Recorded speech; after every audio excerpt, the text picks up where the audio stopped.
Hello, and welcome to COMP3218's Coursework 2's Let's Play. I'm Adrian Chapman, a lecturer on the course, and with me today is... Hi, I'm Callum. I'm one of the demonstrators on the course. Wonderful. So for Coursework 2, we asked the students to create a game with an interactive narrative that displayed elements of how the game impacted the story and the story impacted the game. They were given a set of fables to choose from and had to reflect some of the themes of their chosen fable within the game. So what are we playing first? I believe it is Project Fabula. Project Fabula. Oh, pretty clouds. I think you have to go to the right. I was kind of hoping we could go. All right. Let's see. We've got some background noise here. Not like some kind of wind sounds. Okay. Can you walk on that water? Oh, there's some weird panning there. Where are you? I think that was like a kind of preview. Cutscene type thing. So I totally get, I think now, that this blue is not really water, it's some sort of rock. I will say though that it was pinging to me of like, don't fall in the water and drown, so you know. So I can't jump that high.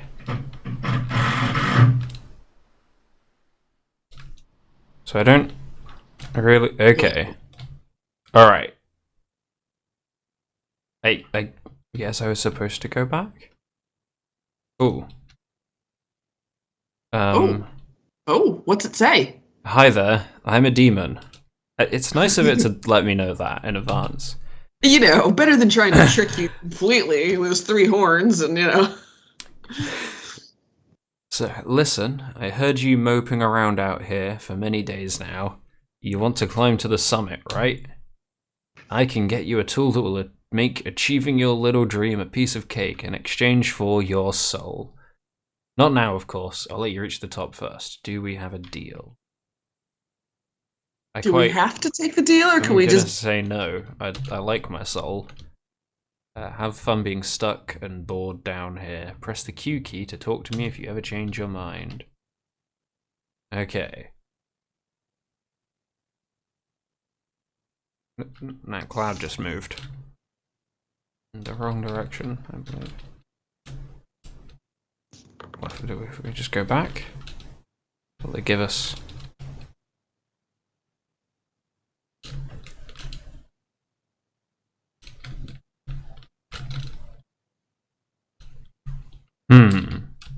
I get the feeling that we have to sell your soul, or is there a way to do this? Let's see, maybe we can...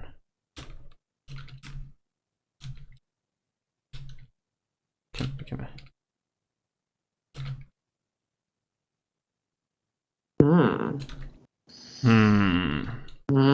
Go sell your soul. I'm gonna... because they didn't tell us what the controls were, so what I'm gonna do is I'm gonna real quick just hit a bunch of the other buttons and see if they do anything.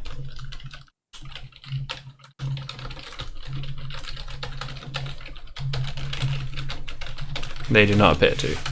Oh, you can pause it with enter. That's what it is. Okay, I guess I'm gonna have to sell my soul. He said D, was it? I think it was Q. Could have been Q. I'm pressing Q, nothing's happening, so I guess it isn't. Alright, I'm gonna go back again and let's press every single button. Is it still happen?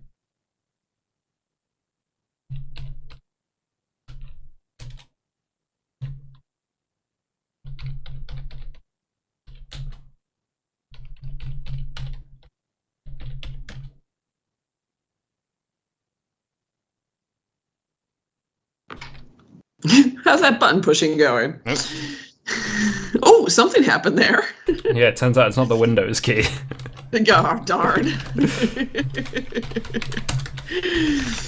Yeah, okay.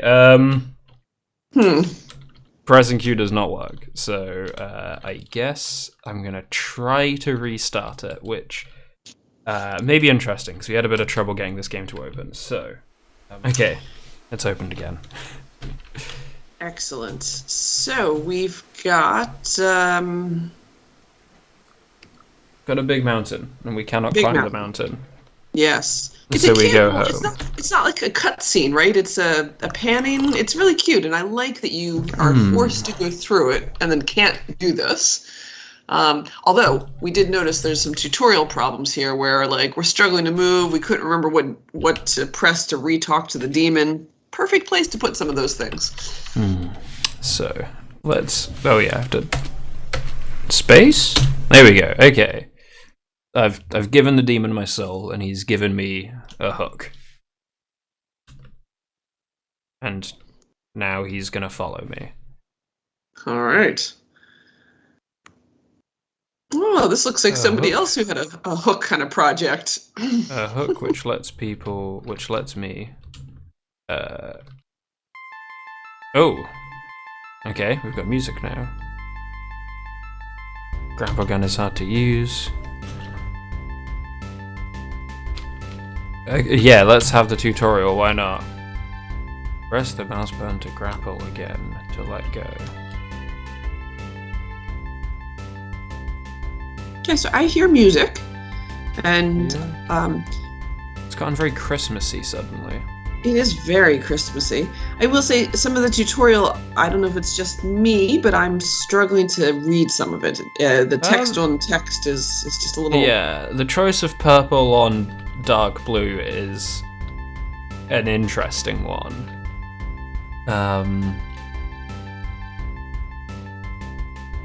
It definitely would not pass many accessibility guidelines. No.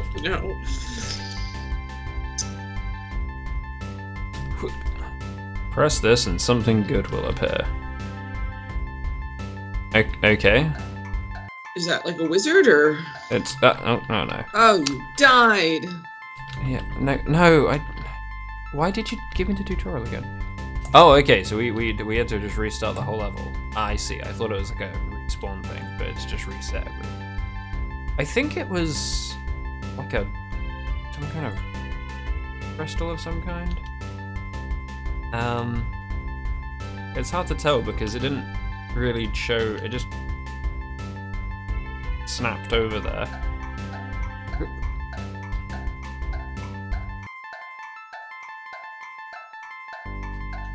Oh, sounds like I have a timer of some kind. Yeah, it definitely sounds either that or it's reindeer clopping. I don't know. Did you just kill the wizard? Whatever it was, I think I picked it up now. Oh. I wonder what it was, and what it does for you, and how do we know that you have it? These are all excellent questions. What happens if I press the button again? Okay, nothing. Oh! Yep, Looker Village. Let me give you some more advice, friend. Press Q to talk to people. Maybe they'll have something interesting to say.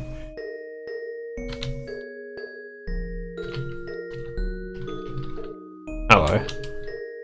Oh, he just says hello. Hello. Hello. Well, so far none of them have had anything interesting. Hello. I'm sorry, but the library is closed for now. A large amount of books have been stolen. Just disappeared. You look like a seasoned climber. Perhaps you did it and used the knowledge to perfect your skills. Colonel Sanders is a librarian now. It is. Hello. Hello. Okay. There's a lot of hellos, yes. We have a librarian and a lot of people who have nothing to say. And the librarian tells us that someone stole a bunch of books.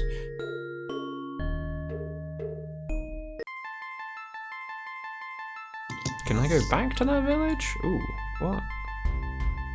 Okay. Oh, it's triggered that dialogue. The bushes have berries, but are also thorny. He'll pay us if we pick up all the berries and go to the farm.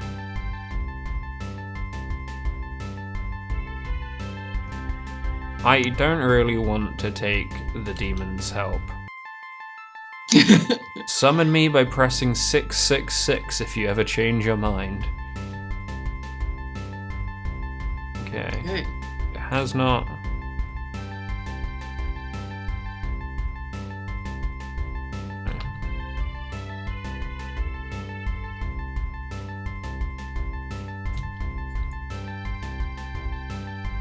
Okay, the grappling hook has disappeared. It still works, it just is no longer visible. Which I imagine is going to make this a difficult thing to do. Yes.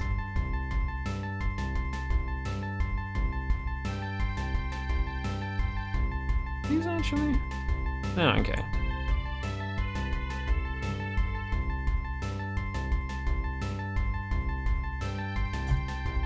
Nah.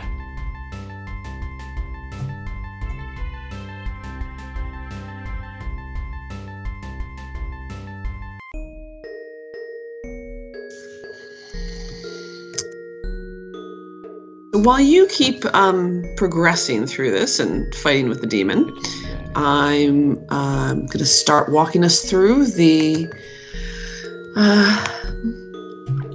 marking criteria. So we're going to start talking about quality.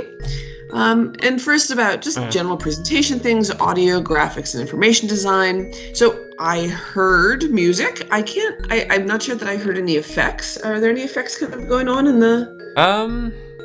No, there's been the background music, and there was the kind of background wind sound in the first on the first screen.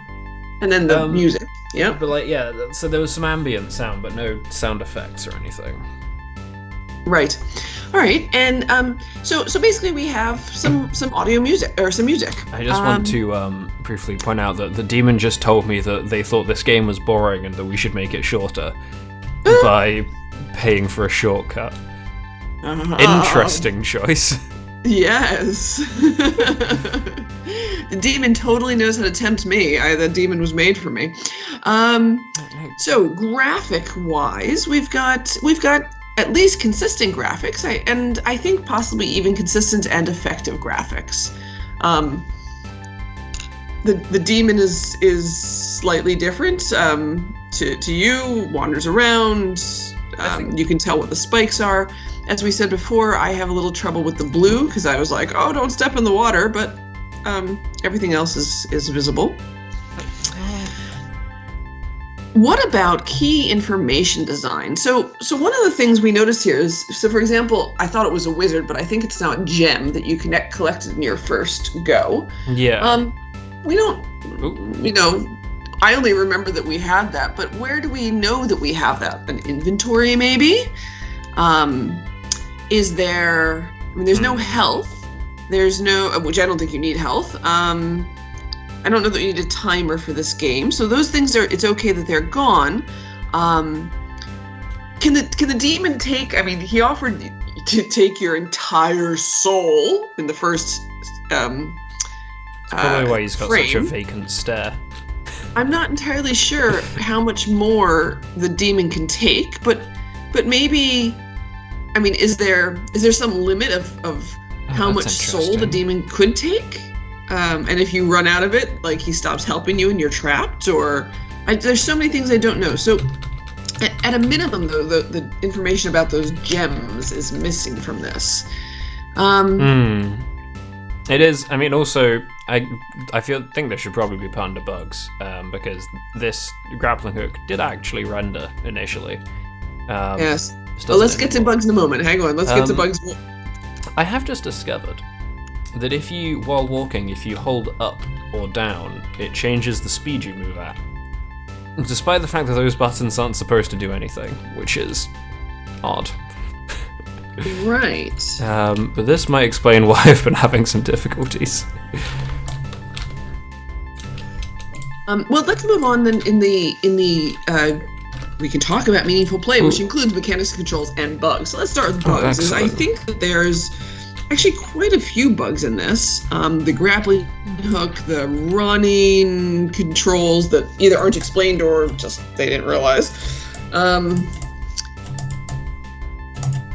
Any other bugs?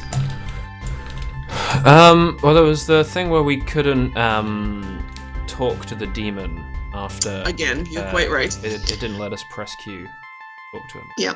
So I'm actually going to say that the game is reasonably complex, but there's kind of some serious bugs in this that's really kind of affecting the quality of our play here. Let me go up. I assumed there was going to be a upper route, but apparently not.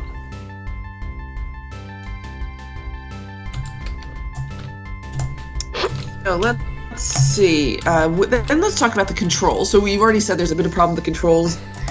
They're definitely not intuitive since you have discovered that you're pressing the arrow key to make you go faster. Are they usable and smooth?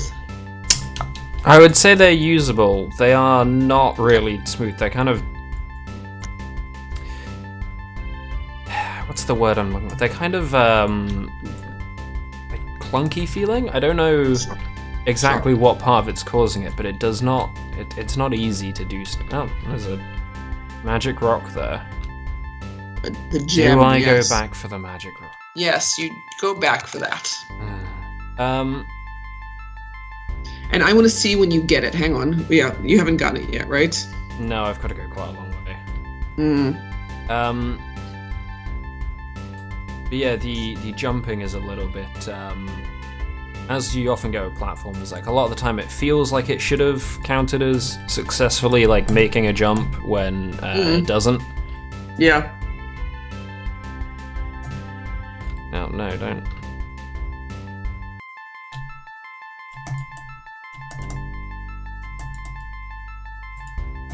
Although, to be fair, the grappling hook isn't too bad. Right. Okay, so we're going to talk about mechanics here. So, you can walk, you can jump, you can pick up gems, you can trade your soul to the demon for a grappling hook or some other tool. You can use the grappling hook. Is that the set of mechanics we have? Let me think. There is a single button you can stand on that we found. There may be others, but we've only found one.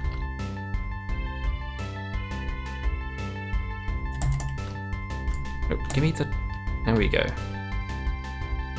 No, oh. Okay. Oh, you can talk to some people. You can talk to NPCs, sure. Have we gotten any real information from the NPCs at all? Or it was this... One of them was the kind of setup to another thing we could sell our soul to the demon for.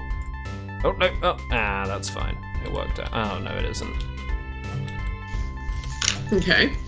So I think ultimately we come back to, there are moving around the board mechanics, and then there are things with the gems and the selling of the souls, which are supposed to either help you or, make the world a little easier through you getting the gem or through selling your soul. Are these consistent mechanics? Are they complementary mechanics?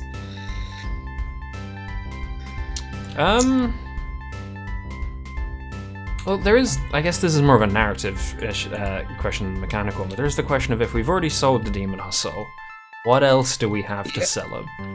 Yes, exactly. But, I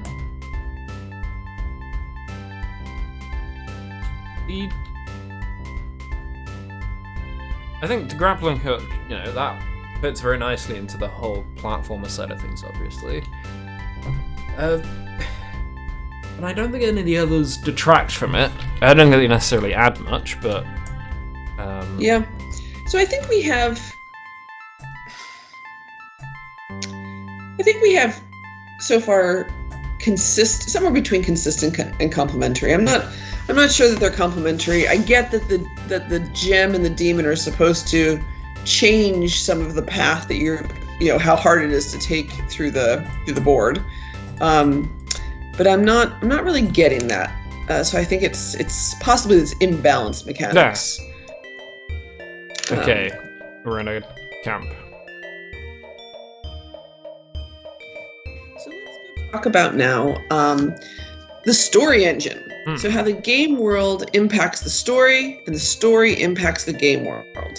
Oh, I can't talk to this guy. So do we have any examples where the game world impacts the story?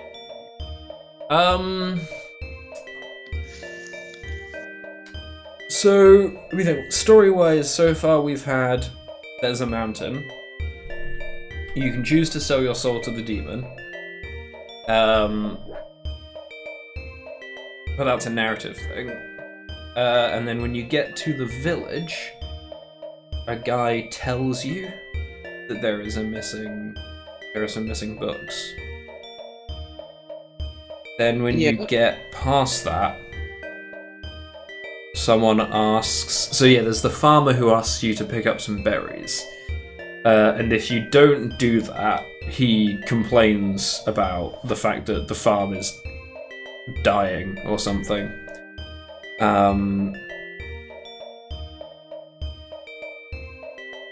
To be able to do that, you need to choose to sell more of your soul to the demon or whatever it is.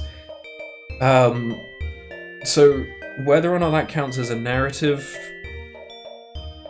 choice or a gameplay choice, I'm not sure, but I'd be tempted to say, like, you have to go out of your way to go and find all of the berries. So that's a gameplay choice that at least affects, like, the story as far as it involves the farm.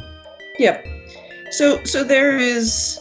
So I guess some of the questions is: I think we're kind of at some minor or sparse examples of where the game world impacts the story. We have one of them. So far, yes. Although I don't know how much longer this game is going to last for. No. I want to go back. Okay. And then we need to talk about the reverse of this, where the story impacts the game world. So are there any things that happen in the story that change how the game itself unfolds?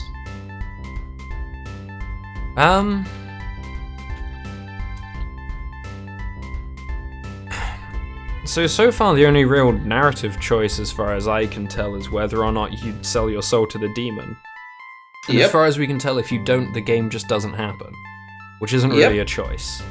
Yeah. Climate is too cold and a bunch of climbers have been frozen. Stalker if someone doesn't do anything. So I kind of am feeling exactly the same way here, that it looked like there was this narrative choice of, there's the narrative choice of do we sell the soul or not, but unfortunately at that very beginning one we couldn't get through it. Like there was no way to not do it.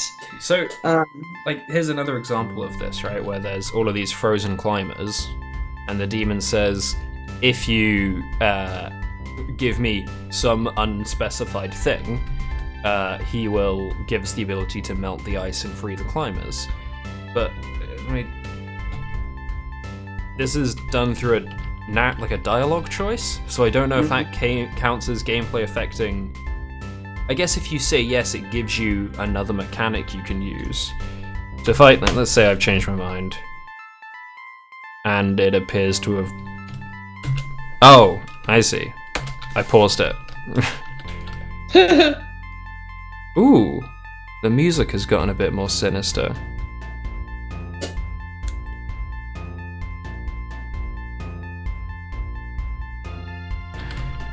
Interesting. Oh, okay. So now the climbers are freed when you go over them. So that's not really a gameplay change because, I guess when you walk into them now, it unfreezes them. But Oh.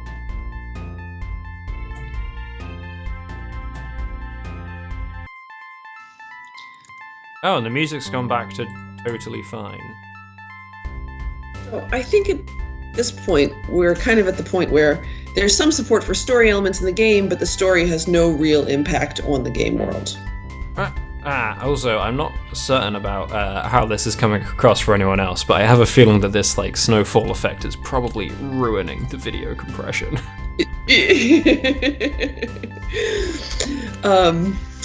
So let's talk about agency in this. There's the richness of structure in terms of like the branching and what possibilities there are, and the quality of choices.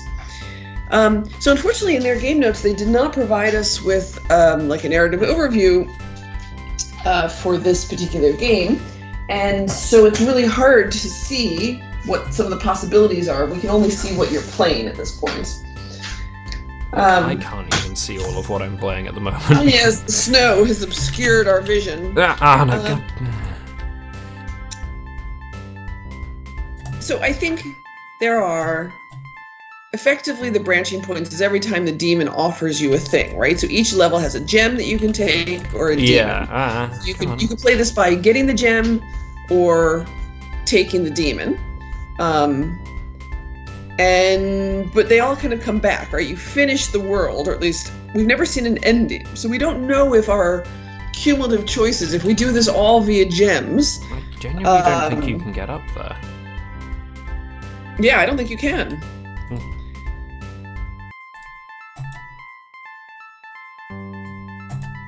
So, there are some branching points in this, but they seem to all go back into the same place in the end.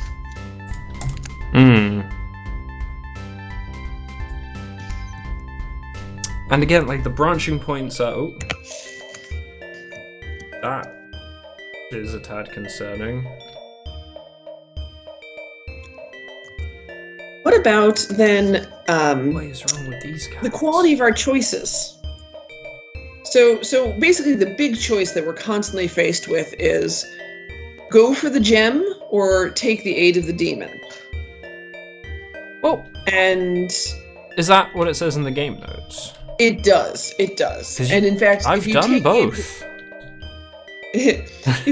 Supposedly if you take the aid of the demon, the world gets a little bit darker, and if you take the aid of the gem, it gets a little bit brighter. Which I actually haven't noticed as you've been playing. So, picking up the gems didn't seem to do anything. Yes. But then when I took the demon's offer in the last stage, I don't know if what if anything else got darker, but the music certainly got more sinister. And then when I picked up a gem again, it went back to normal. But that is the only indication I've seen so far of it having an effect. Mm-hmm. And now these climbers are severely injured. But I don't know if that's my fault. I don't know how it could be.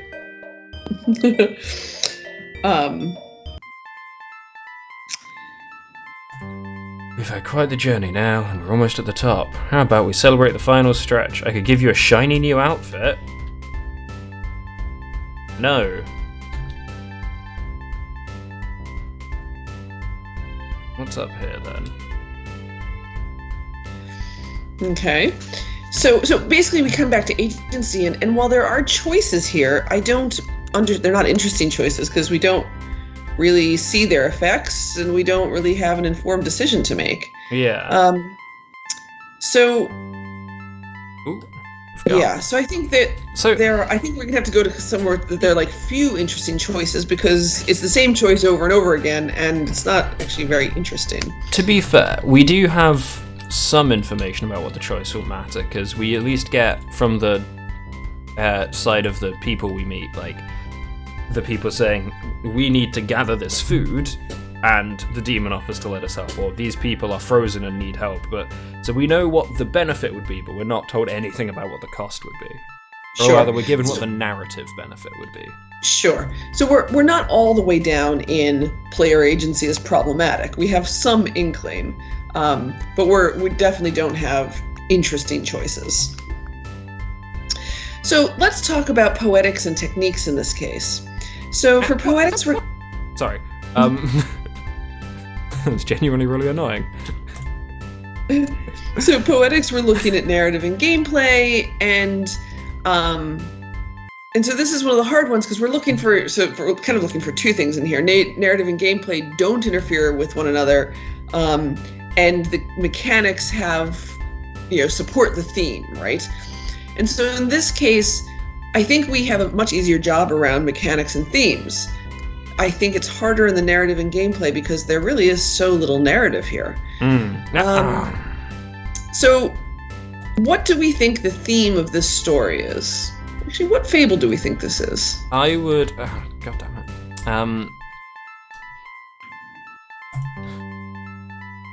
This is the turtle and the eagle, isn't it? Wait... Is it?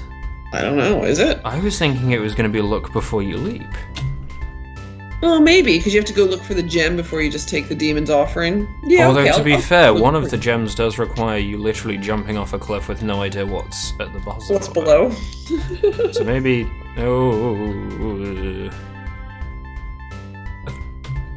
Okay. I'm going to get this gem. So I think, actually, in this case, I do think the mechanics hold up to that, right? Where you kind of platform along, you do have to make some of these, do I go all the way back over there to get that gem? Was that really going to help me? Do they say what they intended the theme to be? Not that I saw. I will do a quick scan one more time.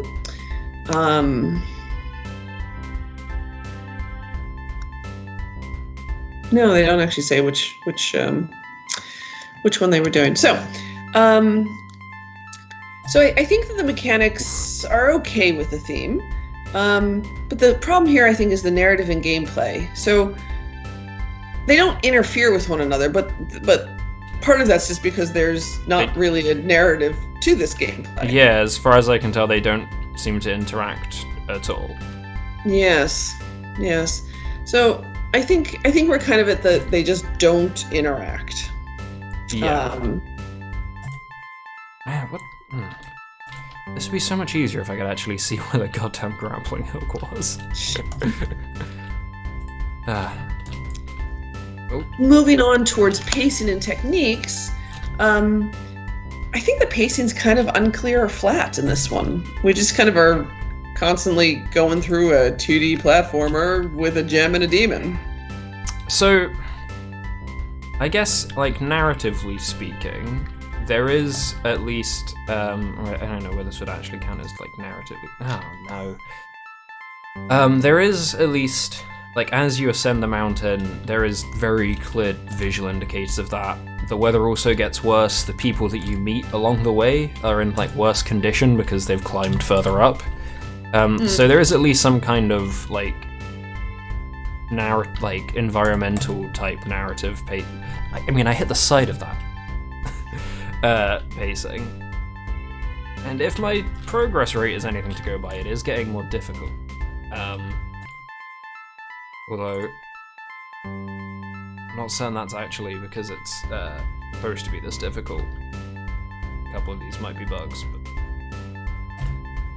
so I think there is some attempt at making pacing and having things get more intense as it goes along.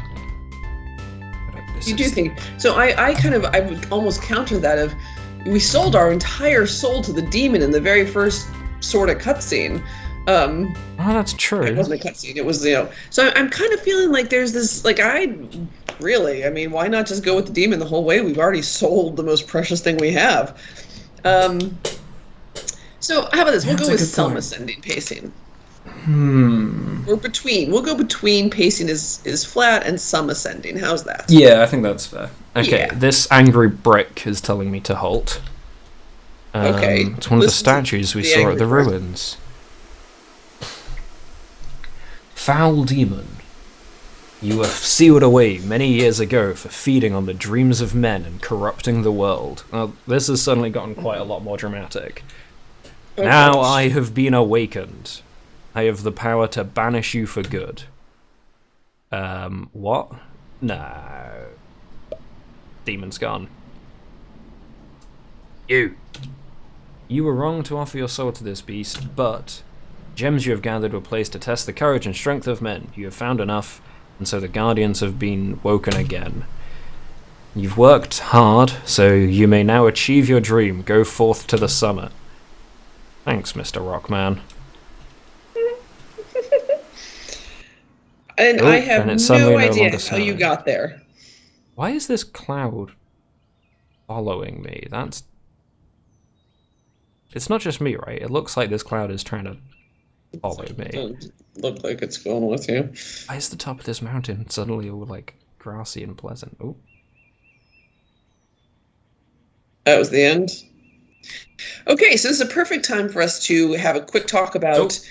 it closed. That's fine. We'll end this here. So the quick talk is around the techniques they've used. What game rating techniques have they displayed? They have dialogue boxes for sure. Did they have that epilogue scene? Yeah, so there's those sort of pseudo cutscenes where...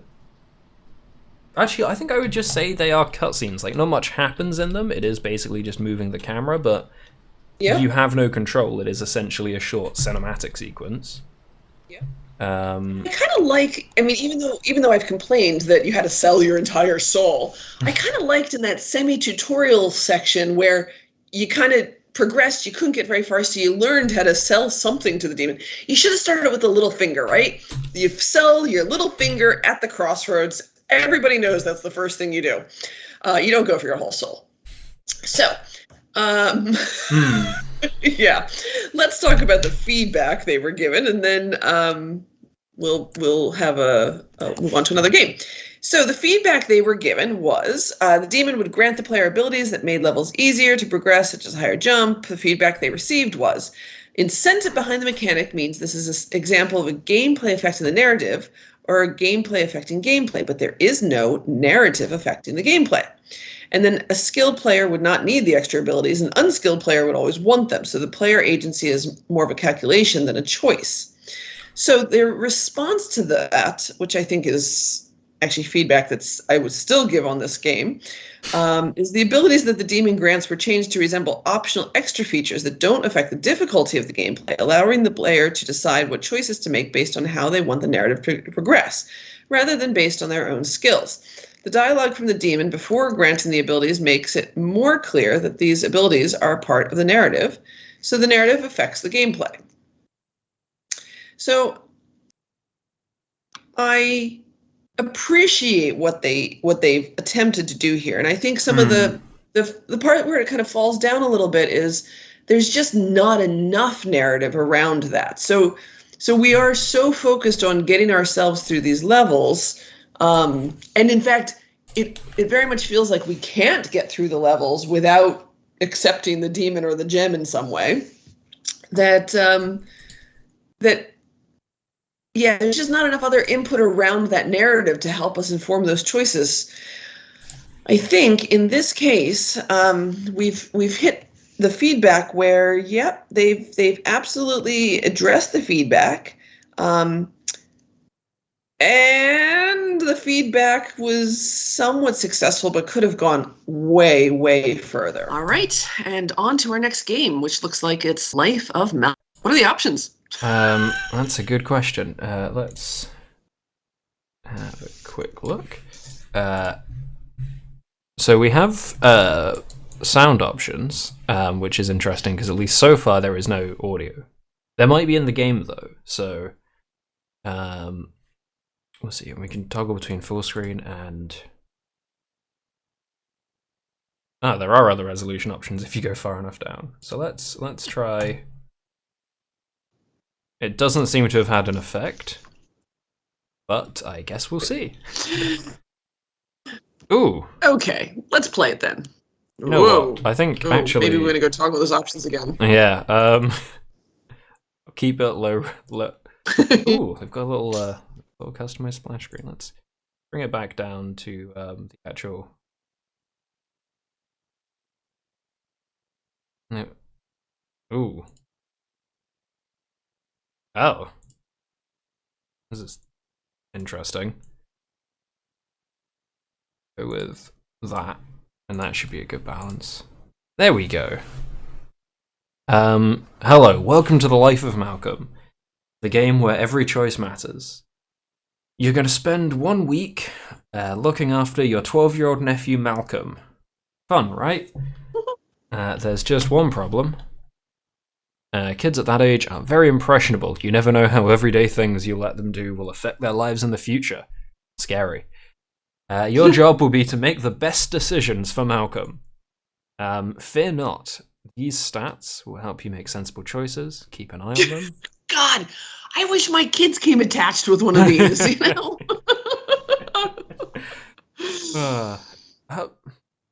That is an interesting choice to represent corruption with a diamond. I guess well, if they're not corrupted, then sure. So we've got love, corruption, and motivation. Studying and winning, strength and motivation. Bad influences, increase corruption, and friends, family, and love interests strengthen love, unsurprisingly. Okay. This is a different screen now. Okay. Malcolm wants to go skateboarding. So, does he need to study? Can he play games at home? Or should he be allowed to go skateboarding? I always let the kid go skateboarding. Go skateboarding, just don't be too late. See, the risk of doing the decisions that you would make is that we may find out that they may end up unintentionally criticizing you. No, can you see? I want to see how much I'm messing up my kids here. Don't be too late. This is your friend's favorite course at the skate park. See if you can make it to the end. It'll be so rewarding. Just one wheel goes off the side, you'll fall and have to try again. Good luck. The important thing is to have fun. So wait, are we now Malcolm? I don't know. Yeah, so we're on a skateboard, so I think we are now Malcolm. Okay. If you fall off the end, does it do anything to your love or no? No, it doesn't. Or corruption? Okay. I didn't realize we only had 3 attempts. Wait. I want to go back. Oh, wait. Okay. Oh, well. Malcolm has met some new kids today, and he wants to go skateboarding with them. They're older kids, but they're very nice. No? No. So we've got 3 no's. We've got no, play at home, no, you can study, or no, you can go skateboarding with your good friends. Older kids are a bad influence. Oh, I would take one of the top 3. I can't choose. It depends how cranky I am that day. I mean, he went skateboarding yesterday. I think he should study. All right, let's go study. He's got a lot more motivation now. Homework is hard. He wants help. Should we help him? No, they do it themselves. Okay. Quiz time. Where does the sunrise come from? Wait, I thought he was supposed to be doing it. Oh, I don't understand. I think we're Malcolm again. So we're switching between Malcolm and Malcolm's uncle. Yes. Where does the sun rise from? The north. Duh. Actually, here in this country, it's the south, isn't it? It rises in the south and it sets in the south. At this time of year, yeah. I'm curious to know what happens if we fail the quiz, so why not? What is the collective noun for a group of giraffes? Ooh. I really hope it's a tower. I do too. Oh, yes. Name the slowest animal in the... I mean, I assume they mean the animal with the lowest top speed, because I'm currently the slowest animal in the world. I don't know. The garden snail. Right? That seems... It's not the snail. That seems like the... Oh, wow. The names of Harry Potter's parents. I mean, I think it would have been much better if they were Jimmy and Lily. It just rolls off the tongue better. I vote for that. So, we only got 25% correct. I think it's lowered our motivation? And I think not helping him has reduced the love meter. You take me to the mall. Don't you have an exam soon? You should be studying. Apparently it's important he goes to the mall. What do you reckon? God. Okay, I'll take you to the mall. Or no, I can't imagine what reason you could have that would be more important than your education. I mean, we don't call them malls, but I've never been to an American mall, so I don't know if they are comparable. Right. Oh, I don't know. This is where I stop parenting. I'm like, I give up.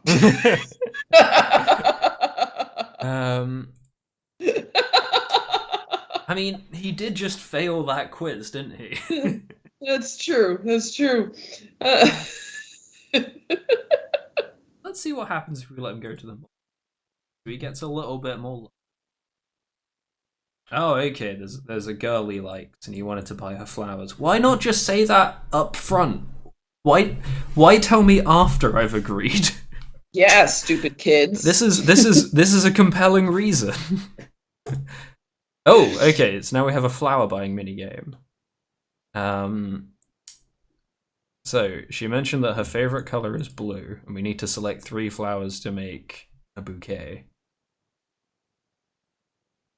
The question is, do they just want us to select the 3 blue ones? Or is there some kind of like aesthetic consideration we should be taking into account? Wow. I don't know. I think you need to do the top ones. That'd be very pretty to get. Okay, we'll go mostly blue, but with a little bit of like purple for contrast. There we go. Okay, well he's lost all of his love, so presumably that didn't work. Wow, we've totally scarred the child. Malcolm is unloved. Can I go to a party today? Who are you going with? My friends. I don't know why, but I assumed one of these options is going to be no, you don't have any friends. So either we can let him go to the party, we can keep him home to study, or we can say he's not allowed to go to the party, but because he's been a good student, he can play video games all day. Oh, he can totally study more. All right. Well, he's. I don't think we've necessarily been doing great. Okay, where does the sun rise from? Giraffes. So it's not a snail. Is it the sloth? It is. Maybe. Okay. So wait, we haven't actually gained anything for that. I don't know what that did. He wants to go skateboarding with his older friends again. So we can say yes or go with your younger friends. Right, so we're kind of back into this loop again, although it's now Sunday. You keep playing. I'm going to start. Just make some random parenting. You now progress to full parenting. We just make random choices, you know. Here's the thing. I don't know how old Malcolm is, and I don't know how old his new friends are. That is important. If he's 9 and they're 16, then like, no, you can't go skateboarding with them. But if it's like 14 and 16, like, sure, who cares? Yes. How old is Malcolm? I choose to believe that audio in this game. Let's talk about the audio, the graphics, and the information design. Is there music and is there blipples, blopples? There is actually no music or sound of any kind. We didn't end up with sound. Also, Malcolm only has a skateboard while moving, which is quite impressive. Oh, also running up and down, Malcolm has no skateboard. Only moving side to side. Okay. Very the graphics are consistent in this whole thing. And what about information design? We have our gem, our love, and I forget what the star is. Motivation, maybe? Motivation, yeah. Yep, that goes up and down. There are other things that are missing from the information design. So, for example, when we first started playing, we were getting confused whether we were the uncle or Malcolm. So there's a little bit of information design missing there. But okay. And it's not always entirely clear when they're having an effect. Like, it would have been nice when the bars change. It'd be nice to have something like visualize that somehow, whether that's like a plus or a minus icon popping up, or when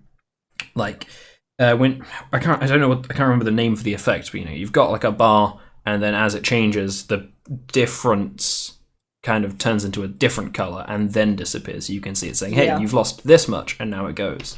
Sure. But sure. some indication of, exactly in which ways we're ruining Malcolm's life would have been nice. Yes. Maybe what they need is like the therapy bar, and like, it's the amount of money you have to save for your kids' therapy because of all the messed up stuff you're doing. Anyways, so meaningful play, the bugs, controls, and mechanics. So I haven't seen any bugs in this. It's reasonably complex. So, yeah, I don't think we've encountered any bugs. And there's a lot of... We've had, I think, 3 mini-games here. We've got the skateboarding, the quiz, the flower picking, and then, like, the dialogue options. Yep. So they're doing quite a bit, and there's nothing we've seen. If they didn't have this skateboarding minigame, I would be much more critical of it, because I think without this, it would be a bit too simple. But sure. This is this skateboarding thing by itself would be a perfectly good base for an entire game. So I think it's reasonably complex. Good. And then control-wise, how do they feel? I mean, so the skateboarding controls are fine. They're a little bit awkward because you move fast enough, because the camera doesn't stick rigidly to the character, right? It kind of follows them around a bit. It's very easy to get to a point where you're pushing right up against the camera and don't see what's coming up. But you could argue that that's intentional. Otherwise it's, you click on the options. It's hard to mess that up. But they are fine. And then good. That's perfect. And then what about the mechanics? Let's talk about the mechanics in this game. So obviously a mechanic is choosing the parenting style within the dialogues itself. Then this minigame has a tutorial. Then there are the mechanics of riding the skateboard and choosing flowers. They have also implemented Simon Says. Simon Says, wow. Wait.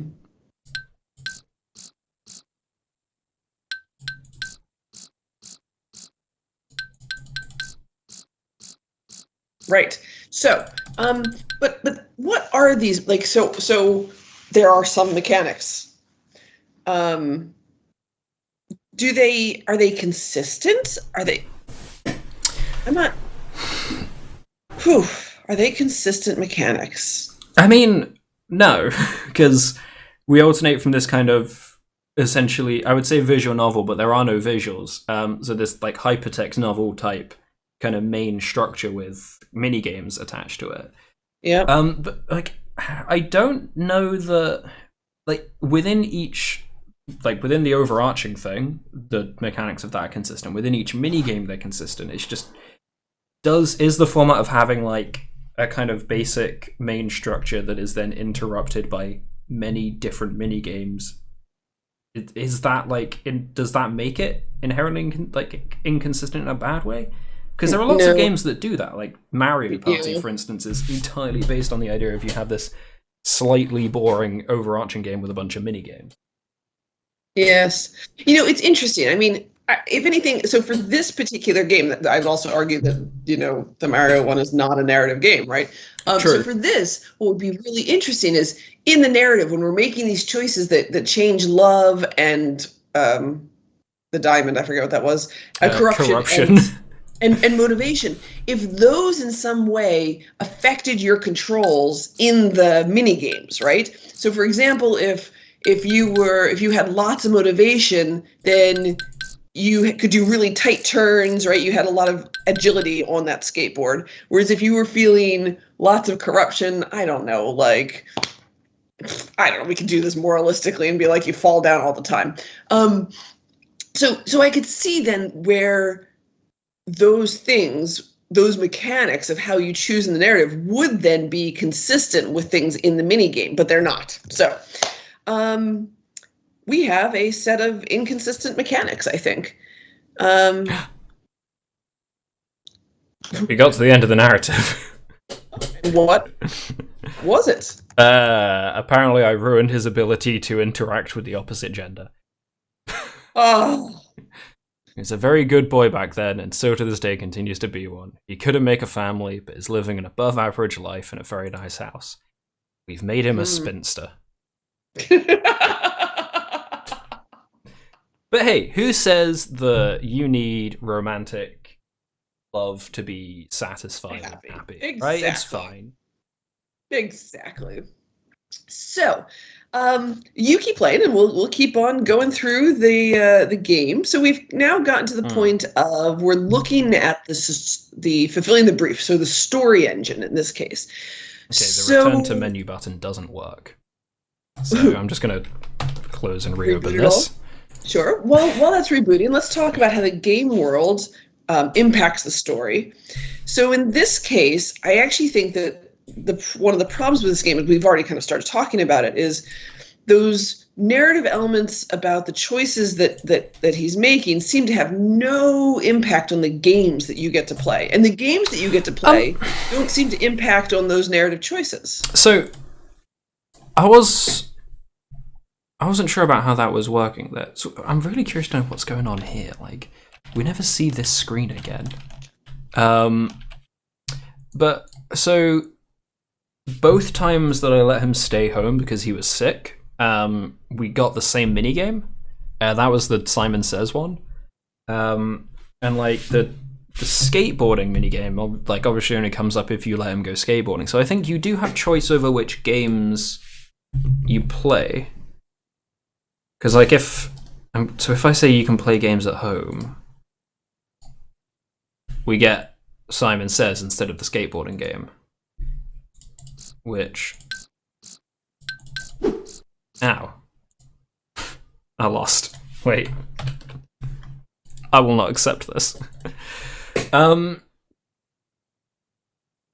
So I'm looking at their diagram, which is a kind of hard to read handwritten sketch, so somewhat difficult to understand.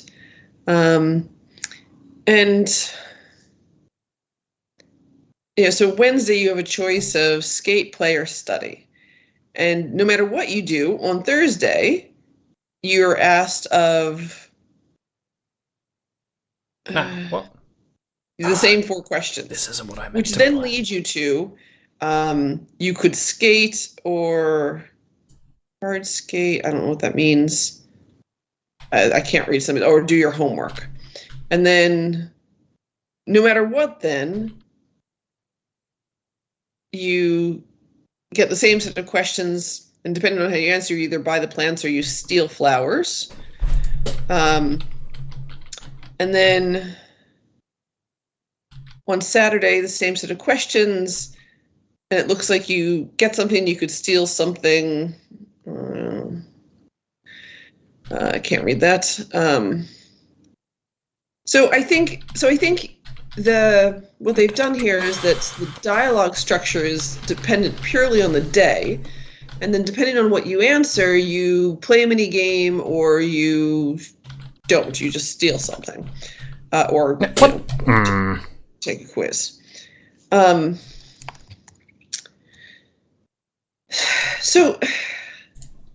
So again, I don't know that there is any relationship between the game world to the story. So for instance, just now, I correctly selected the good flowers, and so the love bar's gone all the way up, and now we have a different like the story has changed. So now Malcolm has a date, so we have different options. So at least in this instance, we've had a very direct. Although whether like, granted, choosing the correct set of flowers out of a pack of 6 isn't the most interesting gameplay. Yes. But it is still gameplay. Yes. And it has had a direct effect on the narrative. Yep. Okay. So we're going to go with and also a few sparse. Sorry. Yeah, go ahead. Because also I think I'm not certain about this, but I have a feeling that your performance, I think the performance you have in like the quiz mini games, might... I don't know if it changes the narrative at this stage, but it definitely changes the kind of motivation level, which I think will probably have an effect on the final ending. But yes. Yeah, why not? Go on your date. All right, so we're going to do. There are a few sparse, minor examples of the game world impacting the story. Malcolm did not tell me this was going to be a party. He said he had a date. Malcolm lied to me. Welcome to having kids. Go skateboarding with your older friends, because I want to beat this mini game. Now, what about the story impacting the game world? So in this case, the choice of you allowing Malcolm to do something changes whether you get the flowers or you have to take the quiz or you have to go skateboarding, right? Okay. But is there any other impact there? So as far as I can tell, like the mechanics of the games themselves don't seem to... Well, that's not entirely true. If you let him go skateboarding with his older friends, you get this more difficult version of the course. If you tell him to go skateboarding with his younger friends, you get an easier version of the skateboarding course. Sure. The other games don't seem to be influenced by the narrative, but in that case, you have a choice of 2 skateboarding courses. Yes. Which, I think, again, so it's I not think a super interesting effect, No. but this is very unforgiving. I actually think that we're kind of down and there's some support for story elements in the game, but the story has no real impact on the game world. Because it's not. It would be different if how he's feeling in terms of corruption or anything else like changed his skateboarding abilities in some way, but it doesn't. No, that's true. It just changes which mini game he's presented with. Okay. All right. So what about agency? So the story definitely has some branching points. Well, so this is that actually I think ties into this screen quite well. So in terms of like agency, we're given here a choice of Malcolm says he doesn't feel well. We get to choose whether he can stay home or whether he has to go into school. All we're given is cough, cough, and one of the options is that it sounds fake. And so I'm curious to know: is this meant to sound like a fake cough, or are we supposed to decide whether or not it does? Like we're not told. Diegetically, whether or not this is a fake cough or whether it sounds fake. This is the way it is conveyed in text, and there's not much else you could do. Yes. So we don't necessarily have enough information to pick. Yep. And in fact, this is something where actually having you could change up the storytelling technique, right? The writing style that we're going to ask about later. And by including a new writing style, you could give us more context than that cough, cough, right? So I think, so in terms of agency, there are choices, but they're not interesting, and player agency is particularly problematic with this. On the other hand, there are branching points in this story. In terms of the things that you're doing. Like, a lot of the time it's this choice will have an effect on the stats, and then you just move on to the same one regardless. But there are small points where the path diverges briefly before reconvening. Yeah.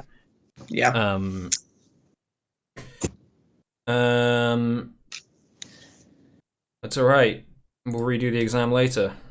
I'm corrupting this child. Good. What about poetics?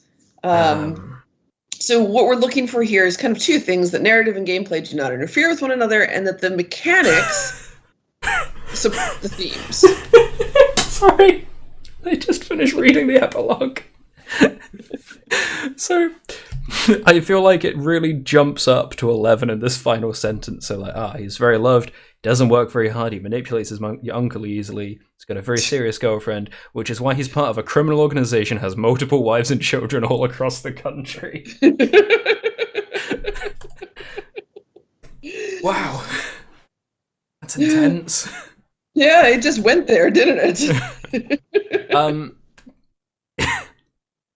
Sorry. Poetics. Yes, poetics. So do the narrative and gameplay help, interfere, conflict? And are the mechanics in line with the themes? So this is interesting, right? So as far as I can tell, like the idea here is we've got you're supposed to be the uncle and you're deciding what Malcolm's life is like. And I'm guessing that this is supposed to be the tortoise and the eagle. Yep. So in this case, we're, I suppose, playing the part of the eagle, where Malcolm is the tortoise asking us for stuff, and but all of that is done through this like branching narrative screen, and all of the actual like gameplay is from Malcolm's point of view, playing as Malcolm. Yeah. So we're playing both of them, and I don't think they interact well with each other, and I don't know. It feels like they kind of rub up against each other. Yep, I agree. So I think in this case we actually have a few problems. So first, narrative and gameplay, like they're just completely unrelated to each other, really. Although I take your point that the narrative and the gameplay themselves, they almost conflict because the narrative is on the uncle's viewpoint and the play is from Malcolm. So there's some conflict there. I think that doing well at skateboarding increases your motivation, which I think like how successful Malcolm becomes later in life, in quotes, is entirely depending on motivation. So I think it would be possible to neglect all of the school stuff and just be really good at skateboarding. And that would end up with him being like count in the epilogue as being very like academically successful. Yes. I'm not certain about this, but I have a feeling that may, you may end up having a little bit of a disconnect there. Although I guess if you're good enough at skateboarding, you would be successful. So.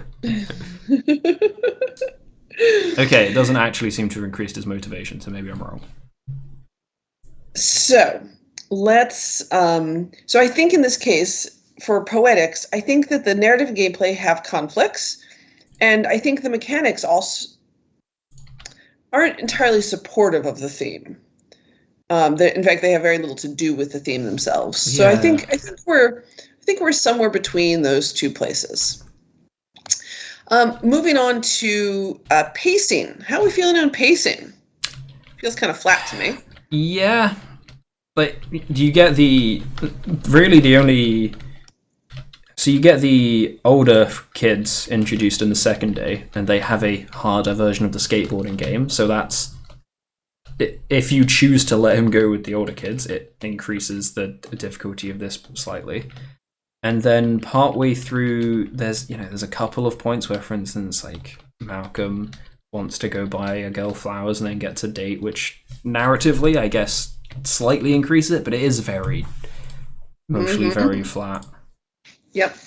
And techniques. What kind of game rating techniques have we seen? Oh no, to be fair, Malcolm did say that he was going to a party. I just didn't listen to him. That's okay. You never listen to the kids. No, exams. You must study. So we've got the endless dialogue. Trying to make the perfect child. Yep, endless dialogue. Writing techniques now. A lot of this. There's the epilogue screen at the end, which it just tells you what happened with Malcolm, which is not dialogue. Can I go skateboarding with my older friends? No, go skateboarding with your younger friends. So at this point, we've had multiple examples, and that's fun. Yeah. So let's take a look at the feedback they were given. So the feedback they received was good without any specific areas we need to really fix. We were asked to think more carefully about how gameplay would affect the narrative, which made us come up with the idea of having mini games. Examples of this can be read in the above section. We were left with after our feedback session was how to make choices not simple.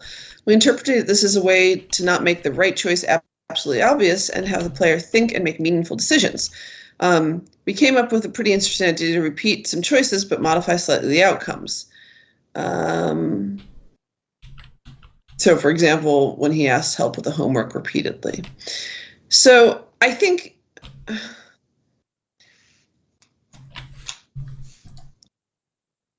they described some of the feedback that they have. I think, though, that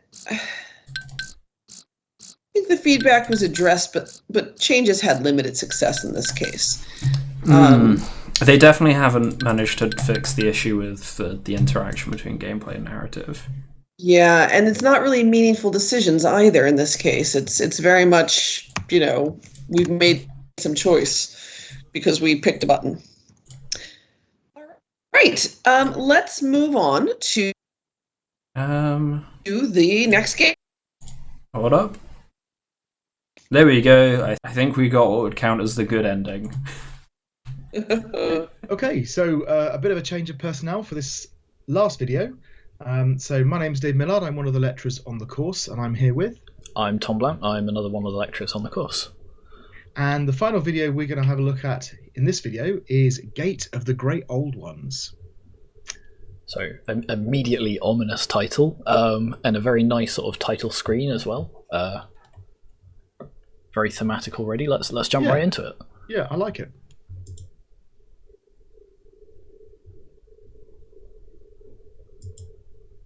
Oh, hello. Is it doing anything? Yep. Ah, there we go. A castle, a church, or a tomb, perhaps, they wonder. That's really nice. So I don't know if you can hear it, but yeah, a bit of narration. So I think I remember this one. This is the one where they went texture crazy. They did a little bit, didn't they? But very nice looking. Yeah, so we've got a somewhat integrated tutorial as well, so we've got some controls. Yeah, and a bit of space where you can play around, and it's very dark, I have to say. It is a little bit. Do a little bit more ambient light, perhaps, but that obviously is the effect they're going for.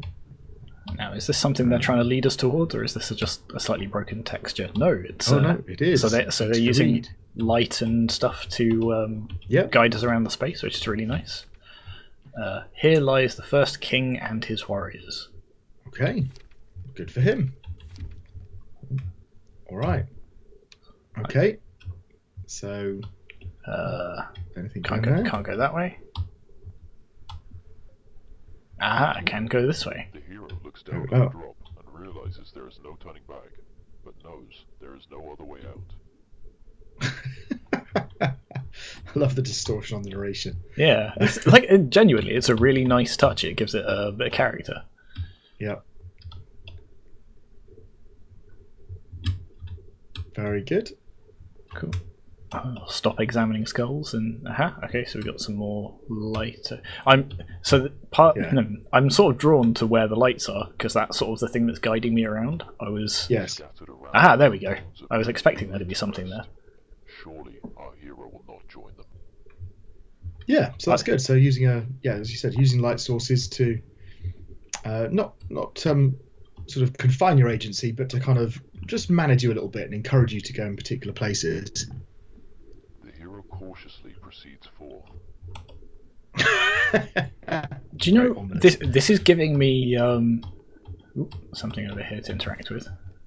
Coronation of the first king. The first king to be ordained by God. He was gifted Gracefundir, Sword of the King, in return for his oath to guard this temple for generations to come until the end of time. Bum bum bum. Very nice pronunciation. I'm getting Dark Souls crossed with the Stanley Parable vibes from this, which is unsettling. It's really strange, isn't it? Okay. You're going to get to a room in a minute and say the hero is faced with two monsters. The one on the left killed him horribly. Okay. So we got a bunch of statues and some torches. Seemingly nothing to interact with, so let's do a bit more exploration. Wow. I don't know what it's like on your screen, but for me, I can barely see in those dark sections what you're doing. Really? Okay. It's basically pitch black. Okay. Hopefully it comes up better in the video, or I'll have to fix it in post. But for me, it's not too bad. The lighting is like it's a bit gloomy in the dark sections, but otherwise it's okay. I think there's something all the way down the other end of this corridor as well. So let's try exploring this way. Yeah. I feel I'm going to get lost quite a lot in this. Yes. Okay, it would be wise to do this, it says, so let's do it. Oh, got a health bar's appeared. Yep. Somewhat, perhaps. Incongruous. Yeah. Yep. Perhaps these souls tell tales of what's to come. Oh, I heard noise. There's the thing. There's also something you can... Oh. Let's read this. In God we trust, and for God we protect. So this is kind of flavor text, isn't it? All this stuff around. I believe so. Serve the king to. I'm wondering whether they've missed an opportunity to actually do a little bit more in terms of the immediate narrative. Yeah. Although, there's something to be said for little bits of flavor text and world building throughout. But we'll see if they bring it. Together a bit more. Oh, there's the thing. Do you know how to swing your sword? Left mouse button, I think it says. Oh yeah, it's taking damage. Yeah. Okay. So the animations maybe leave a little bit to desired. I like the swing of the sword. Doesn't feel super powerful, but it's also a little bit difficult to tell where the actual hitbox of it is. I think my health has suffered quite a bit as a result, but let's have a look. Story of two brothers. So I'm rather hoping that the story of Canaan, was that Obel? will have some relevance to this castle and what we're doing. The hero looks down at the drop and realizes there is no turning back, but knows there is no other way out. Scattered around were the bones of many laid to rest. Surely our hero will not join them. A sword. So perhaps, a checkpoint wouldn't have gone amiss there, like when they introduced the combat. Yeah. It is a bit of a walk back, and I suspect that won't be the only time I die. No. Perhaps these souls tell tales of although you can sort of... It's not... I'm wondering whether it's tracking whether you've read these or not. I'm presuming not. But I guess we'll find out.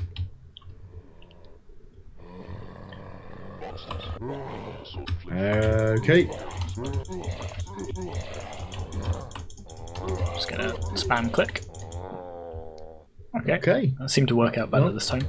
Yeah, you definitely took less damage then. Let's find the other one. Okay. Bonk.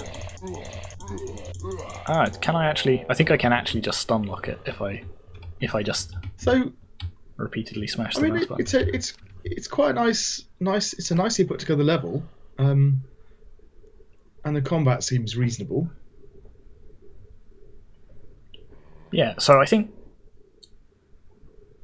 like, in a way it feels like we're missing sort of like the story as we're going through it, but I think one of the things they were trying to go for, having talked to them during the development process, was they kind of want the story to have already happened, and we're now having to go back and piece it together. So they've tried to do some sort of in medias res kind of stuff.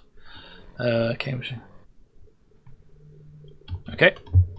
So which is absolutely fine. I'll be interested to see what sort of agency they have in here then. So you can have agency in terms of what you discover. So the story is always the same, but you may only discover parts of it and get certain views. Yeah. You may actually have a story where it affects the current day, and your agency is all in the current day, and the story is background to that. Or you can have a story set in the past where your agency actually changes what happens in the past. Cool. This way. Yeah. So I'll be interested to see which ones they go for.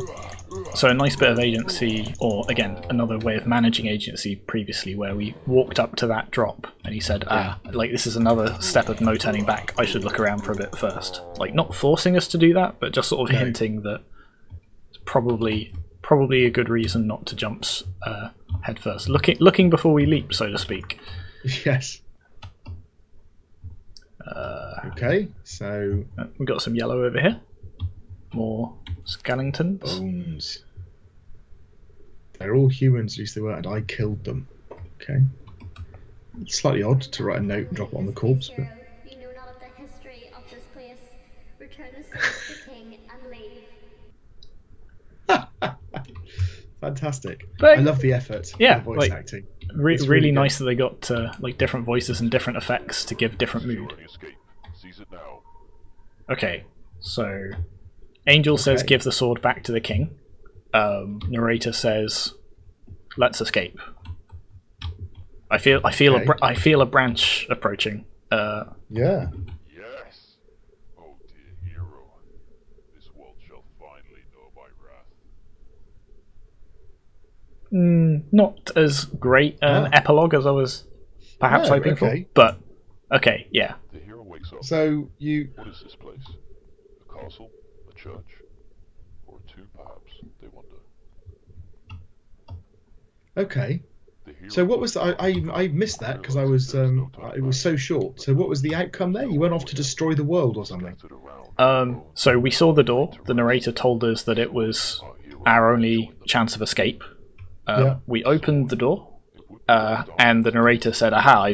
I've finally escaped, and now the world shall know my wrath." So perhaps the narrator isn't to be trusted. Okay. So again, having spoken to them during the development process, as far as I understand it, the sort of overall narrative is this narrator is a demon that has been trapped here, and is encouraging us to free him. Yeah. And sort of through piecing together some of these scattered bits of text, I guess we should come to the conclusion that we shouldn't actually help him. And of course we had that angelic premonition, visage, whatever you want to call it, saying we should go give the sword back. So the demon is sort of with us. So does that mean we can't escape? Because if we do, the demon wins.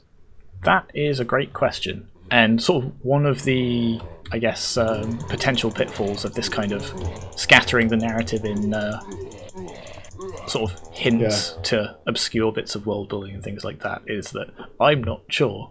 Okay. Well, we might have they've got a pretty decent map of their narrative. Yeah. You know not of the history of this place. Return the sword to the king and leave.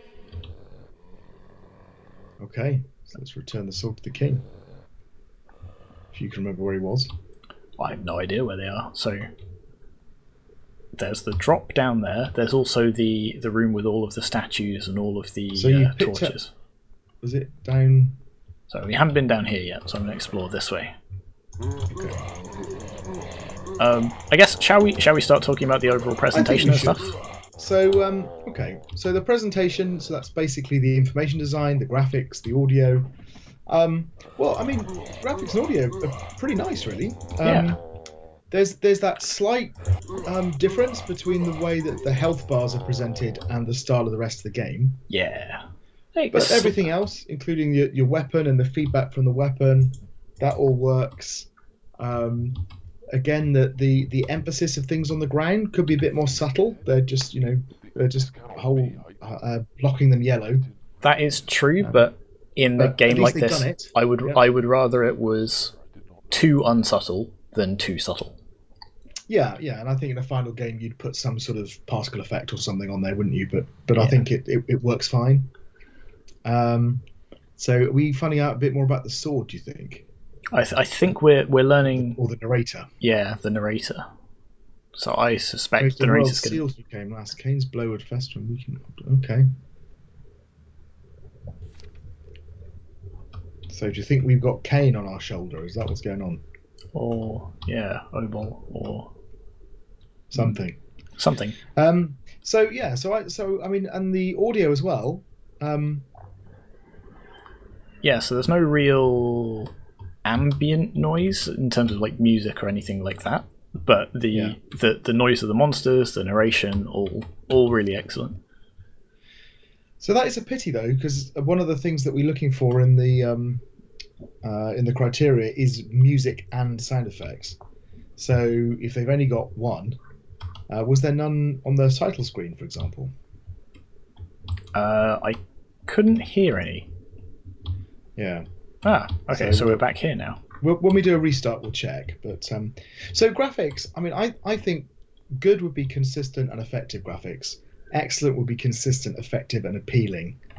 And prizeworthy would be consistent, effective, and thematically resonant. Right. I think they're probably up at the excellent. I would agree. I think that the only reason, I mean, I think they are thematically resonant, but it's the other UI elements are kind of stopping it getting up to the prizeworthy level. But I mean, we're nitpicking, right? I mean, we're still saying it's an excellent, graphically very, very good. It is our job to nitpick a bit. It is our job, yeah. It's literally what we're here for. The audio, as you said, that's a shame. So a pass is some audio effects or music, and satisfactory is some audio effects and music, right? Good would be complementary audio effects and music. So I think what we've got here is sort of complementary effects, but no music. So what I'm thinking is, rather than interpreting this strictly and saying it's a pass, to say, look, you've made a good job with the narration, for example, and that's really, that's resonant. You've made a good effect with the sound effects are well chosen. So maybe we compromise and lift it up to a satisfactory as a result. Yeah. Aha. What about the information design? So what information have we got on display? We've got our health, we've got the monster's health, we've got the interactable things. Yeah. I think you could probably also use the lighting and say the lighting that guides you around. Yeah. Mostly effectively. This unfortunately this is the one room where I think that it lets it down a bit actually. Yeah, it seems a bit randomly scattered here. It feels. So I think that might be. So I know this is supposed to be like the puzzle room, so that might be deliberate. But I think this is. So we're supposed to give the sword to the king here, I think. Ah, okay. So I'd assume that when they said give the sword to the king, we just put the sword back where we found it. No, so he's wearing a crown. So the thing is, I don't know what would have happened if we'd have tried to interact with the king before we had the sword. Yeah. I think it may have hinted at that's what we were supposed to do. Okay, so I think that's unlocked this door now. Yeah, and and that light is white light from around that door, whereas the other one was red light, I think. Yeah. So again, perhaps a little clue. So I mean, I think in terms of key information, good is all key information is shown, and I think they're there. Excellent is all key information shown clearly. And I think they're kind of. Yeah, I mean, there's some nice little effects. I'm wondering about putting them halfway between the two, just to acknowledge some of the nice effects they've got. Yeah, I think even just like you're right. I think halfway between the two, because some of those audio lines as well are also conveying information, like the fact that it's a one-way passage and things like that. Give you a bit of feedback. Yeah. Okay. Well, that takes us on to meaningful play. So that's essentially mechanics, controls, and bugs. Maybe we just think about bugs first because that's simple. I haven't seen anything. No. What about the overall complexity? So we've got some. So that's interesting. So we've got some relatively simple combat. We've got interacting with objects.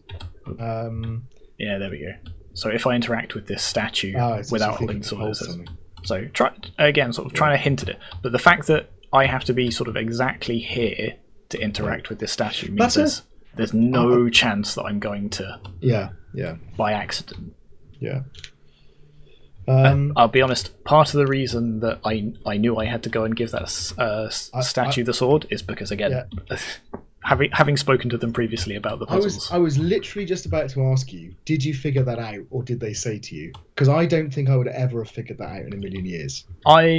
Yes. So when I first got the line, you have to give this back to the king, I thought it was the big statue at the top, but that wasn't of the king. Right. Okay. So I think I would have been looking for the king wherever he was. I think I probably would have got stuck in the bit with all of the coffins, though. Whereas I would have just thought, oh, this is the king's castle, so I put it back where I found it. I've given it back to the king. So for me, it would have just been, I just need to exit without the sword, and I'm fine. So yeah. Okay. So where are we? So in terms of bugs and complexity, I think good would be. Excellent would be game is reasonably complex and there are no obvious bugs, and I think it's there. You've got a reasonably complex environment. I wouldn't say it's the one above that. So game is of higher complexity. No, I think it maybe has the potential to be, but at its current stage, there's So I still think that's an excellent for bugs. Mechanics, as you were saying, you've got you've got attacking, you've got the interacting with objects, you've got the narration, the triggering of narration. So it's not a huge amount of stuff you can do. No, the combat in particular feels like they just put it in because they felt like it had to have combat in it to be a game. And I mean, to an extent, they're right, because without it, it would just be walking around an environment and looking at things. Yeah. And I know some games do that. But that would require a much more complex narrative space, or potentially some sort of puzzles with the objects you find, which would probably require a more complicated sort of inventory system or something. Yeah, so there's the red door. Yeah, so I'm doing this without picking up the sword at all, just to see what would happen. So the angel still asks me to return the sword before I leave, and that's because the other door won't unlock until I do it, I guess. Okay, so there the narrator just said you'll feel his wrath and. Okay, yeah, but mechanics-wise, so I would say there's a relatively simple set of mechanics, and I'm not sure they're complementary is the thing. Yeah, so satisfactory would be a set of consistent mechanics, and good would be a set of complementary mechanics. I think it's satisfactory. I think it's at the minute, it feels like their game is sort of pulling in two directions. Should it be like a hacky slashy, like combat heavy adventure type thing, or should it be a puzzle focused contemplative thing?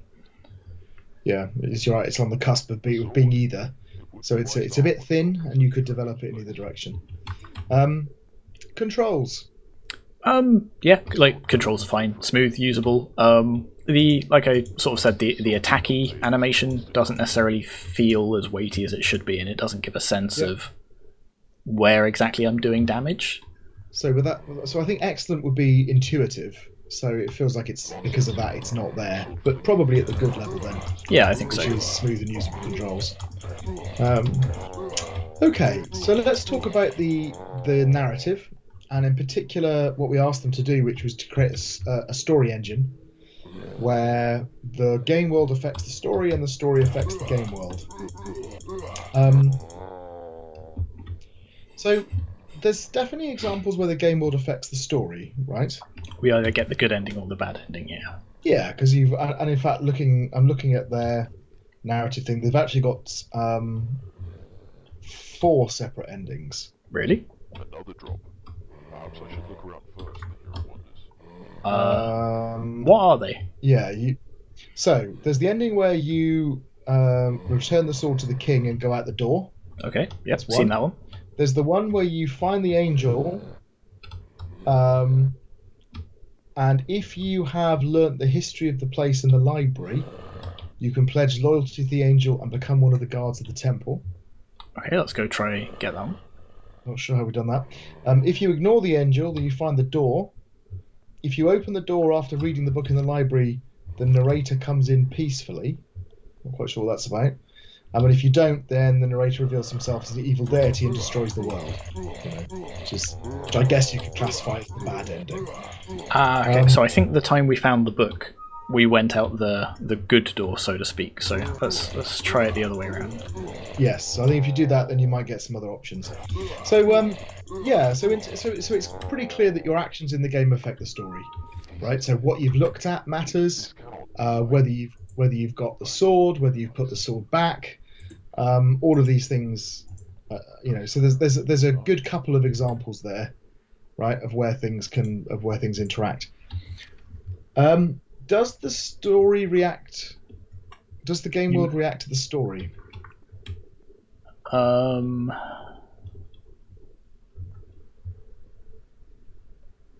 is a good question. Certainly, we don't. So you could argue that the door opens. Is that? I know that's tenuous at best, because I would say that's gameplay affecting gameplay. You've solved a puzzle in the game. The next door is opened. Yeah. You could also argue it's a diegetic choice to leave through that door, but yeah, I agree. It's very slim. In a way, it's difficult because, it's a relatively small space with relatively limited story in it. There isn't a lot that changes and progresses that would allow for changes in the game world. So it's not like, based on story choices, we unlock new powers or abilities or types of monster. A simple thing they could have done, for example, just with the structure they've got, is to have something that stopped the monsters attacking you, right? So, Turn back and leave this place, hero. Cain cannot be trusted. Return the sword to the king and leave, or swear to guard eternally in the place of the guards you killed. Press E to pledge loyalty. There you go. Here the hero remained, guarding the seal that should So- never be broken. So here's a simple change they could have done to demonstrate the difference. They could have said, return to the bodies, right, and pledge loyalty there, right, and the creatures won't attack you, right, and then on your way back they don't attack you. So now they're responding to the changes of state of the story, but there really isn't much there. I think it's almost absent in terms of how the game world reflects the story. Do they perhaps mention how they think it's doing it in their game notes? Well, unfortunately, their game notes have don't quite take the structure we asked them for. So no, they instead of answering that question, they've just given a brief overview. Let me have a look and see if there's anything in there. They do mention the Stanley Parable as inspiration. So there you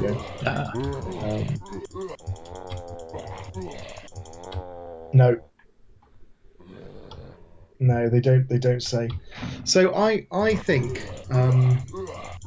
if we think about story to game world, there are definitely some examples of where it impacts the game world, right? So that's satisfactory. And a number of examples where it impacts the game world in important ways. Key doors open. Maybe it's not quite there, but sort of maybe halfway between satisfactory and good, maybe. Okay, yeah. The problem is the other one, the game world to the story. I think it's other way around. So that was game world to story. The other one is story to game world.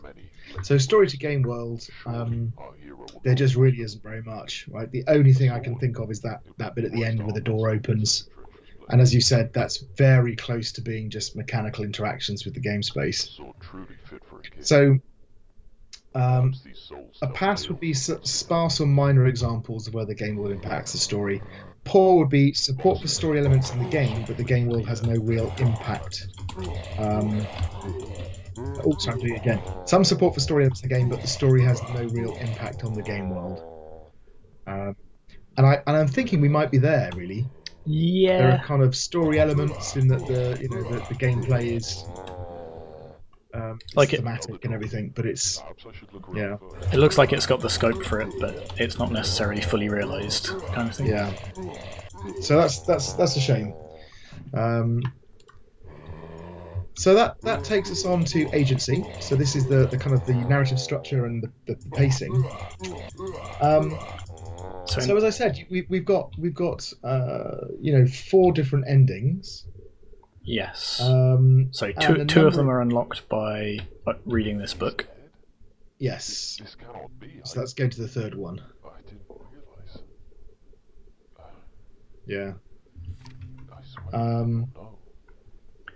Then So there's the choice with the angel and the choice of the door, right? So in terms of just the complexity of the structure, there are a number of, well, there's 4 distinct endings. Yep. Arguably, there's this sort of calling this a choice is probably a bit of a stretch, but choosing to read this book unlocks 2 of those choices, whereas the other 2 are present from the start. Yeah. Other than that, there's not a lot of not a lot of branching. Well, I mean, we'll get to talk about the agency of it and the choices in a minute, won't we? Yeah. But yeah, that's basically it. So the interesting thing about their narrative structure is that it's partly a description of the map, right? So it says things like, you player meets a split pathway and you turn left or you turn right, right? Whereas I think what the narrative should be doing is it should be a description of events, right? The narrative events. So you're right. I think essentially, you start the game and then you either read the books or you don't read the books, right? You go through the red door or not. You solve the puzzle or not, right? And those are your 3 choices, I think. Yeah. Yeah. So, looking at the mark scheme in terms of structure. So satisfactory would be some branching points. Good would be several branching points, and excellent would be a number of branching points throughout the game. I think we've definitely got some branching points, right? So it's definitely satisfactory. But yeah, there are different endings. Whether they're There is no other way out. I don't Yeah. I don't know if you can consider them throughout the story, because they only really materialize at the very end of the game, if that makes sense. I think so. So you can argue one of your choices arguably affects the branch when it occurs, but that branch is always the end of the game. Yeah. So whether or not it's just some or several, I mean, I think that's sort of a little bit vague in the mark scheme anyway, but it really counts as is it sufficient, right? It's more than 1, right? And it's more than 2. But it's barely more than that. That's the So you could make the argument that it is actually 1 branch that splits into a number, and then the game immediately ends. I think it's probably not fair to say that in its entirety, because there is the sort of by reading the book you create a branch there. But yeah. It's a bit limited. I think it's probably satisfactory. I think so. There's probably some branching points, right? Okay. Okay, so then we're on to quality of the choices. So you've got a little bit of a problem here in that some of the things that happen are quite implicit, depending on whether you've read the books or not. Like you said, it's not really a choice. So I have 2 views on this. One is the choice with the book is not really a choice, partly because you don't even realise you're making a choice when you make it, and also the setup and sort of assumptions around this type of game where story and dialogue is spread throughout the thing. You're going to open everything, and it's also there's no bad consequences to doing it. In fact, it's a thing you'll always want to do to get the most choices at the end. Yeah. So I mean, what you should really be doing with these things is you should be changing the dialogue based on what the player character knows, rather than changing the outcome of the story. If you see what I mean. Yeah. Or you might have options available I suppose if you have knowledge, but then some prompt that you need to go and get extra knowledge in order to make those options available. But it's difficult. So that said, my second view on this is the choice at the end, particularly if you take the sort of this route out, where it's like, do you listen to the angel or do you listen to the narrator who says this is your chance for escape, take it? Is arguably a more of an interesting choice, because that's definitely a more interesting choice. Like, you know, like angels typically culturally a good thing. The narrator has been with us the whole time, has been talking about our events, but as we're learning stuff, So it sets up two sort of positive forces and then puts them in opposition, which makes it definitely a great choice, right? And you have to make a decision. So I agree with you. I think that is a good choice. So quality of choices. So again, satisfactory is some interesting choices. Good is some interesting choices and attempts to manage player agency. Return the sword to the king and leave, or swear to guard eternally in the place of the guards you killed. So there are a few efforts to manage player agency in that using the Neville to navigate you to key things.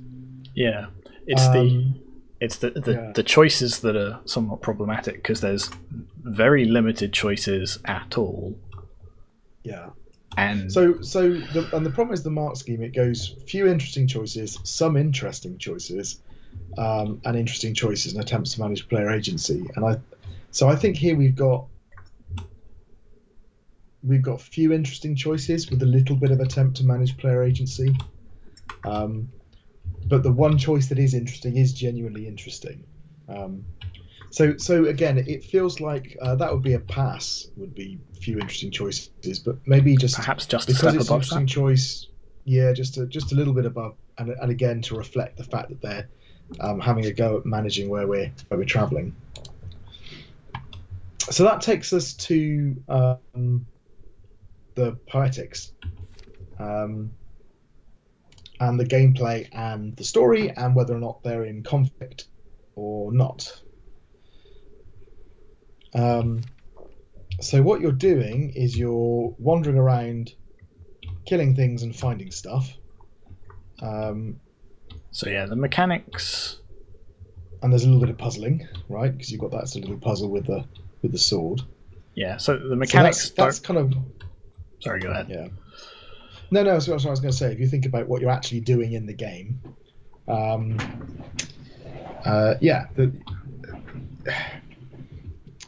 We've already said that there's a bit of conflict in that in itself, right?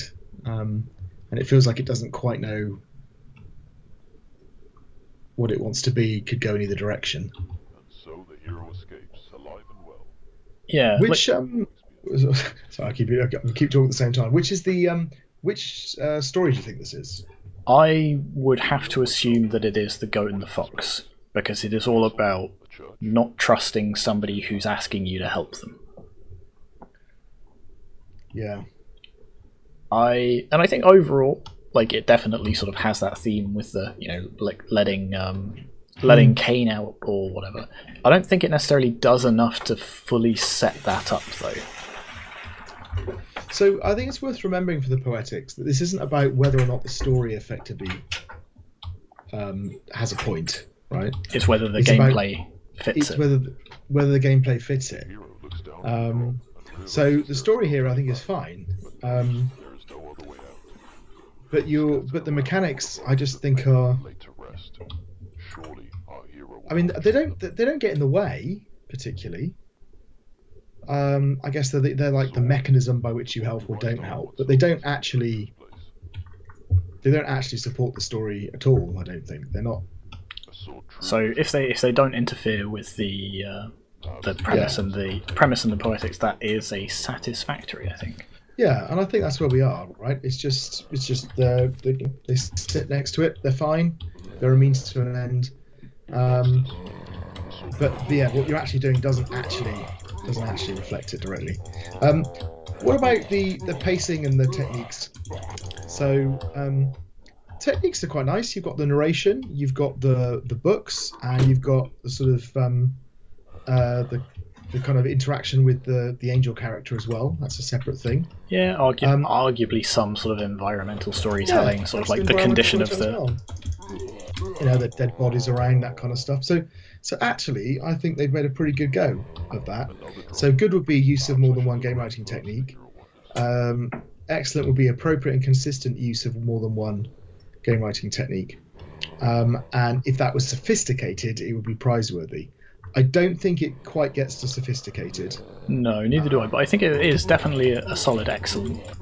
And I think it's, appropriate and consistent. So, I think, well done. I think they've got the techniques bit, they've really done nicely. Pacing is interesting. So they've definitely got some pacing. You start off in an empty room exploring and just finding a few things. Then you encounter the monsters, right? And then you encounter the kind of puzzle elements. There's not really a narrative climax, or rather the narrative climax is very quick, right? Yeah. And then just gets instantly resolved, which is somewhat of a shame. But yeah, what did you feel about the pacing? The hero wakes up. What is this place? I'm not sure. I think overall you're right. There is some attempt at like an ascendant pacing. First it's just exploring, then there are monsters, then there is a final decision. I think it's yeah. The hero looks down at the drop and realizes there is no way back, but knows there is no other way out. But I'm not sure the ascendance is enough, and like you say, there is like the epilogue feels like a little bit rough. I know it's a very, very small game, but even a few more lines of dialogue at the end to resolve what has happened would have been a bit nice. For me, it's about the difference between a climax and a denouement, right? Yes. So what you're after, what we're after is a climax where we are in a dramatic situation making decisions, right? Which hopefully will be both narrative and mechanical, right? That's what we mean by a kind of a peak in pacing. The denouement is just the resolution of the story. So here the climax of the story is actually you enter a chamber, you talk to an angel, you go through a door or not. Right? Yeah, like it feels like if, for example, when we walk into that angel chamber, the door slams shut behind us, and either the narrator or the angel says, "You must choose between the two of us. Who are you going to believe?" It's like a small change, and it's mostly a mechanical change, but it does sort of up the dramatic tension a little bit. And emphasizes that point. Yeah, by emphasizing the importance of that choice. Or give us something to do to make the choice, right? So, do we? I mean, we're limited here in what we've only got sort of monsters to fight, but maybe one of those choices requires us to fight our way through a series of monsters. We literally have to sort of fight our way out, or I don't know. There needs to be something where you're engaged in that final climactic piece. So I don't think. So I don't think the pacing is unclear or flat. I think there is some ascending pacing, which is satisfactory, but I don't think it gets to the point of having a clear final peak. A sword truly fit for a king. Just kind of rattles along and then stops. Yes. Let's have a look at their feedback. So they say, in the lab, it was suggested that the player shouldn't feel cheated when betrayed by the narrator. So they scattered notes and books and a second character to hint what will happen if they follow their instructions. And they changed the level design to reflect this by having the player see the glowing red door as the bad ending. And the narrator suggests the player should stay away from going down past where we would find the truth about the dungeon. And the other suggestion was that they should make skipping story arcs more challenging. In the current build, the game has a shorter arc that hides behind a puzzle whose hint is given early, but only revealed fully when the player finishes other arcs first. Therefore, when a player plays the game for the first time, they are less likely to go down that path as there are a few clues and the narrator suggests against it. I mean, that is what happened. But I don't quite understand what they're trying to But yeah, what's that in service of? So the first part I fully agree with. I think if we'd have just stumbled into the red door bad ending with no hint that that was a bad ending, that would have felt... Yeah. I think what they're trying to say there is they were told that you can go through the game and miss out the entire stuff, all about exploring and finding out this extra information, and you just get the bad ending and you stopped, right? So what they did was they... well, I don't know. What they did doesn't seem to match that. It hides behind a puzzle. Yeah, well, that's it. Like the two bits that they're describing seem to conflict with each other a bit. So they say we added some dialogue that hints at the nature of what's going on, and then the very second bit says, and then we hid that bit, so they'll only find it on a second playthrough. So I kind of see the intention behind what they were doing. Yeah, I think certainly looking at the first part. By itself, like, you know, having the statue of the angels saying, like, you shouldn't do this, this is a bad thing to do, and then if you do it anyway, you get a bad ending. Honestly, I think that's a good change. I think if I just accidentally have been following this narrator the whole time and then stumbled into a bad ending, I'd be a bit annoyed. Yes. Because they have this particular warning saying, you know, ahead lies ruin. No, I definitely. I mean, the whole thing rests on that, really. And if that wasn't there, it really would be much worse. And I think I think in terms of that one, then I think they've done something which is quite effective. The other one, I think they've done something which is. But it's the finding the full story. Effective. So in a way, I kind of like that the narrator hints against it. Yeah. Because again, that somewhat sort of reveals perhaps his motivations and things like that. Yeah. But also it points out. But also that point about you can skip whole bits without realizing. I think what that does is the narrator effectively draws attention to it, right, as well. So actually, that's quite effective for that. Yeah. So I think the first bit I think has worked quite well. The second bit is a bit more confused. They've also got some extra little bits of feedback here, which I don't think we need to take into account, because there are things like adding sound effects to the door so that you knew it had opened. Labeling the dialogue so you knew who was speaking, those kind of things. I mean, they have all been improvements. Subtitles. Yeah, they've all been improvements. So I think overall satisfactory would be feedback was addressed and the changes have been somewhat successful. That sounds. It kind of feels like where we are. Okay. All right. So, yeah, very nice looking game. Okay, and is that the last game for this match? It is. So thanks very much for watching, and we'll see you in another video. Bye-bye.